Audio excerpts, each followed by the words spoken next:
네, 오늘 오후 내란 우두머리 혐의로 재판을 받아온 윤석열 대통령이 1심 선고를 받았습니다. 무기징역이 선고가 됐는데요. 관련한 내용 짚어보도록 하겠습니다. 광주광역시의회 정다은 의원과 함께합니다. 어서 오세요. 안녕하세요. 네, 오늘 이제 온 국민이 함께 지켜봤습니다. 의원님 어떻게 좀 보셨나요?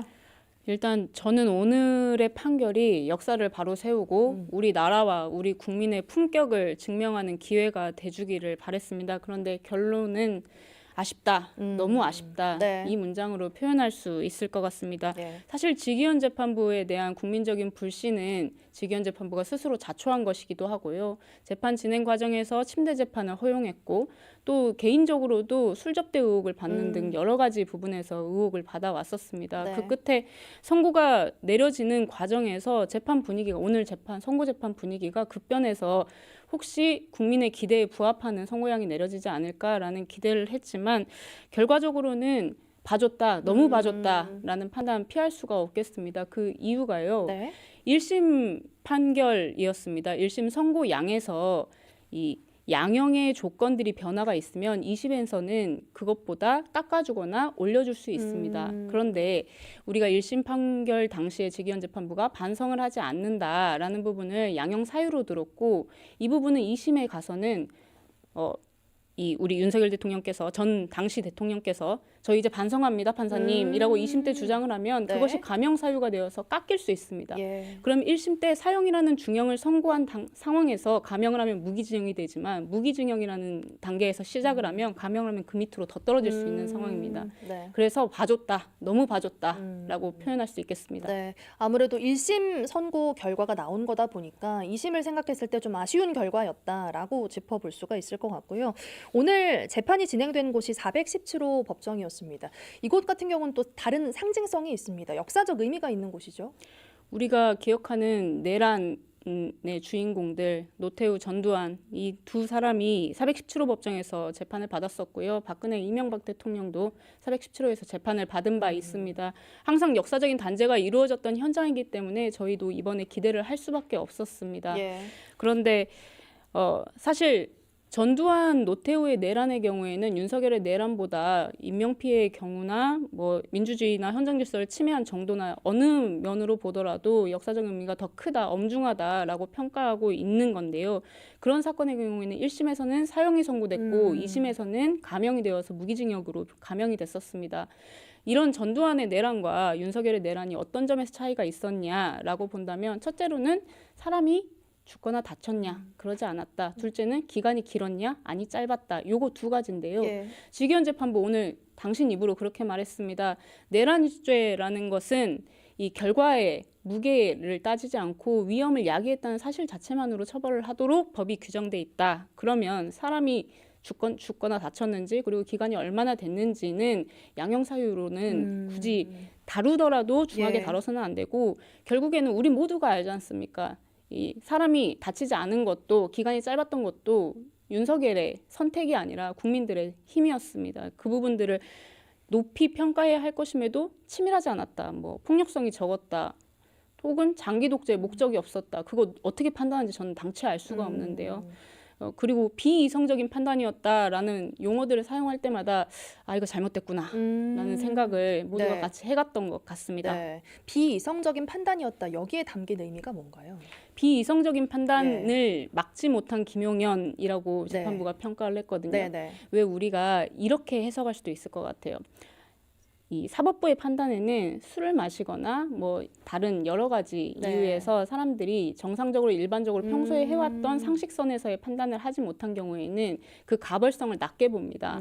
그래서 비이성적인 사고였다, 예. 판단이었다 이 표현 자체가 윤석열에 대한 이 감정적인 동요 혹은 정서적인 배려가 없었으면 나오지 않았을 표현이라고 저는 생각합니다. 네, 조금 뭐랄까 출구를 열어두는 듯한 어떤 그런 표현이라고 볼 수가 있겠네요. 그 표현이 나왔을 때 아차 이거 잘못됐다 싶었죠. 네.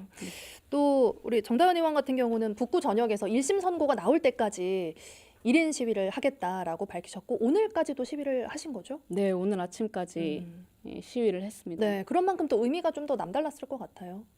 제가 이 1인 시위에 나섰던 이유가 이 직위원 재판부의 재판 진행을 보면서 모두가 다 같이 걱정하고 분노를 했었는데 저는 변호사이기도 하지만 예. 정치인이기도 하기 때문에 정치인은 시민들을 대신해서 분노하고 싸우고 결국에는 이뤄내는 일이 정치인의 한 가지 존재 이유라고 생각합니다. 그래서 1인 시위에 나왔던 것이고 선고를 기다리면서 제가 들었던 생각은 이 선고로서 완전한 내란 종식이 있어야 한다. 내란 종식만이 민생 회복의 전제 조건이다라는 부분이 있었기 때문인데요.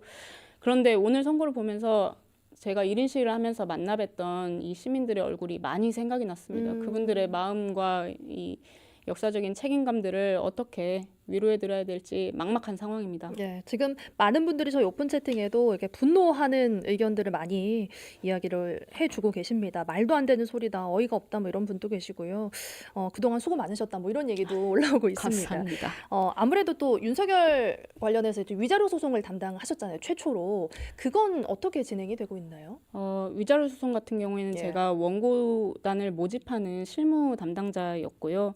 이 위자료 소송 원고를 모집할 당시의 상황이 탄핵 소추안이 의결되지 않고 있었던 네. 상황입니다. 그래서 이 소송을 반드시 이기겠다 이 마음보다는 그때 당시에도 국민들의 의지를 전달하겠다라는 취지에서 1만인을 모집하겠다라는 네. 목표로 시작을 했던 것이었는데 결국에는 1심에서 승소를 했습니다. 그래서 승소할 당시에 국민적으로 엄청 큰 호응을 얻었고 그쵸, 근데 예. 이제 그때 당시에 제가 드렸던 말씀은 추가 소송을 조금 참아 주십시오. 시효는 3년입니다. 우리 네. 형사재판 보시고 하시게요. 2심 재판 보시고 하시게요. 라는 말씀을 드렸었는데요. 지금 이 최초 소송 2심 항소심 진행 중입니다. 항소심에서는 윤석열의 위법한 행위가 사실이 맞느냐, 그리고 국민의 기본권이 심각한 침해를 입었느냐, 그리고 일상생활에 직접적인 영향이 있었느냐가 중요한 쟁점으로 다뤄질 것으로 전망되고 있는데 오늘 지기현 재판부의 판결에서도 상당 부분 이런 부분들은 인정을 했습니다. 인정을 했던 부분이고 지기현 재판부뿐만 아니라 앞선 산덕수 재판에서도 마찬가지고 이런 부분들은 앞서 형사 사건에서 여러 차례 인정이 됐기 때문에 민사소송에서도 2심 항소심에서도 무리 없이 1심 결과 유지할 수 있을 것이라고 봅니다. 또 이 방송을 보시고 많은 분들이 또 관심을 더 가지실 것 같아요. 당시에는 아무래도 많이 그 결과가 나오기 전이다 보니까 많이 분노하면서 참여했다면 지금은 또 약간 잊혀지지 않았을까라는 생각도 들기도 하더라고요. 저희가 예. 제가 계산을 해보니까 그때 당시에는 변호사님들이 김정호 변호사님이 이근구 변호사님이 수임료를 받지 않고 네. 다만 승소를 하면 이 10만 원을 기부를 하는 조건으로 사건을 진행을 했었습니다. 네. 근데 후속 소송들이 계속되고 있는데 이 후속 소송들은 조건이 좀 다릅니다. 네. 왜냐하면 10만 원을 인정할 때 재판부가 더 인정해 줄 수 있는데 신청한 10만 원의 범위 내에서 인정해 주겠다라는 취지로 판결을 했기 때문에 그 이상의 금액도 청구할 수 있거든요. 네. 그리고 산술적으로 계산해 보면 윤석열 대통령이 재산 신고했던 것이 25년도 4월 기준에 79억 정도 됐었습니다. 그래서 8만 명 정도 되시는 분들이 10만 원씩만 청구해 주셔도 윤석열 대통령이 네. 그동안 쌓았던 부를 수거할 수 있습니다. 알겠습니다. 또 이제 세계 각국의 정치학자들이 이걸 추천했습니다. 12.3 계엄을 막은 대한민국 국민들을 노벨 평화상 후보로 추천을 했더라고요. 물론 이제 올해 10월에 이제 발표가 될 예정이지만 요것도 어떻게 보셨는지 궁금합니다.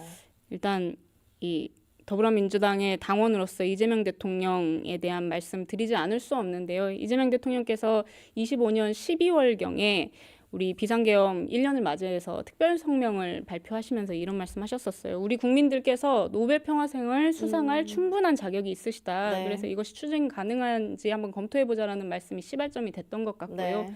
다행히 말씀하신 대로 추천이 이루어졌고 내년 10월이면은 수상자가 발표될 것 같습니다. 네. 그런데 그 결과에 상관없이요. 우리 불법 비상계엄 해제에 나선 모든 시민들, 국민들께서 대한민국의 영웅이십니다. 이것이 세계적으로 인정받는 역사적 사례가 될 것이라고 믿습니다. 맞아요. 우리 국민들이 막아낸 거고요. 그렇기 때문에 다시 이렇게 좀 일상으로 돌아올 수 있지 않았나라는 생각이 듭니다. 벌써 시간이 꽤 지났더라고요. 이제 400 며칠 지났으니까요. 좋습니다. 오늘 관련 소식은 여기까지 듣도록 하겠습니다. 정다은 의원과 함께했습니다. 고맙습니다. 감사합니다.